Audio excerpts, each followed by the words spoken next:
ये कहानी है एक मुल्क नूरिस्तान की। कभी ये मुल्क आजादी के नारे लगाकर बना था। लोगों ने ख्वाब देखा था कि यहां इंसाफ होगा, रोजगार होगा और हर शख्स की आवाज सुनी जाएगी। मगर वक्त गुजरता गया और वो ख्वाब बस किताबों में रह गया। नूरिस्तान में हुकूमत नाम की जमहूरियत चलती थी, मगर असल हुकूमत फौज के हाथ में थी। फौजी जनरलों ने हर इदारे पर कब्जा कर रखा था। अदालत, मीडिया, इलेक्शन कमीशन सब उनके मातहत थे। जब भी इलेक्शन आता, लोग उम्मीद से वोट देने जाते, लेकिन अगले दिन नतीजे वही निकलते जो जनरलों ने पहले ही तय कर रखे होते। जो लीडर उनके हुक्म पर न चलता वो गद्दार कहलाता। एक दिन एक सच्चा सियासतदान अहसान खान ने हिम्मत की। उसने जलसों में कहा, यह मुल्क फौज का नहीं, आवाम का है। वोट चोरी करके तुम आवाम से इनका इख्तियार छीन रहे हो। लोगों ने तालियां बजाई, नारे लगाए, मगर जल्द ही उस पर गद्दारी का मुकदमा बन गया। रातों रात उसे गिरफ्तार कर लिया गया। उसके घर छापा मारा गया। उसकी बीवी रो रही थी और उसका छोटा बेटा दरवाजे पर खड़ा कह रहा था, अब्बू ने क्या गलत किया? वो तो बस सच बोलते थे। लेकिन सच बोलना नूरिस्तान में सबसे बड़ा जुर्म था। नूरिस्तान का मीडिया भी फौज के इशारों पर नाचता था। टीवी पर वही खबरें दिखाई जाती जिनमें फौज की तारीफ होती। जो सहाफी सच बोलते उनके चैनल बंद कर दिए जाते। कई सहाफी मुल्क छोड़कर भाग गए और जो बचे वो जिंदा लाशें बन गए। एक मशहूर एंकर आदिल ने एक बार लाइव शो में कह दिया, हम आजाद नहीं हैं, हम बस बोलने का ड्रामा करते हैं। अगले दिन उसका प्रोग्राम बंद कर दिया गया। फिर किसी ने उसका नाम न सुना।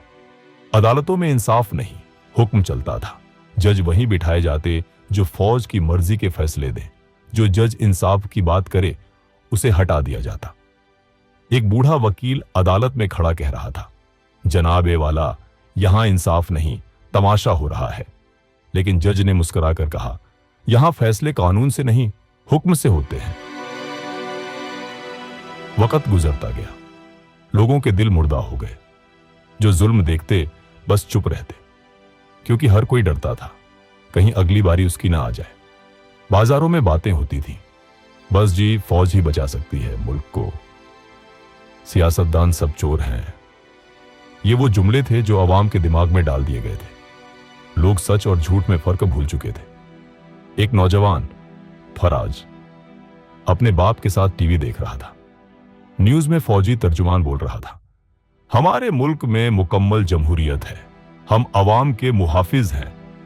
फराज हंस पड़ा और बोला, अब्बू, मुहाफिज वो होते हैं जो बचाते हैं, ये तो मारने वाले हैं। उसके बाप ने आह भरी और कहा, बेटा बोलना नहीं, यहां सच बोलना खतरनाक है। मगर हर जुल्म के बाद एक दिन आता है जब लोग जागने लगते हैं। कुछ नौजवान खुफिया तौर पर सोशल मीडिया पर बातें करने लगे। वो लिखते, हम गुलाम नहीं, हम आजाद सोच रखते हैं। फौज ने उन्हें भी ढूंढकर गायब कर दिया। कुछ की लाशें मिली, कुछ हमेशा के लिए गुम हो गए। साल गुजरते गए। नूरिस्तान में अब हर चेहरे पर थकन थी, हर जबान पर खौफ था और हर दिल में खामोशी। फौज अब भी इख्तियार में थी, सियासतदान अब भी कठपुतलियां थे और अदालतें अब भी अंधी थीं। लेकिन तारीख खामोश नहीं रहती। किसी दीवार पर लिखा था, कुफ्र का निजाम चल सकता है, मगर जुल्म और नाइंसाफी का निजाम कभी नहीं चल सकता। ये अल्फाज अब भी जिंदा थे, क्योंकि सच दबाया जा सकता है मगर मिटाया नहीं जा सकता। नूरिस्तान आज भी वही है, जहां लोग जिंदा हैं मगर दिल मर चुके हैं, जहां सच कैद है मगर झूठ को आजादी मिली है। मगर एक दिन आएगा जब कोई एक आवाज फिर से अंधेरों को चीर कर उठेगी और इंसाफ वापस आएगा।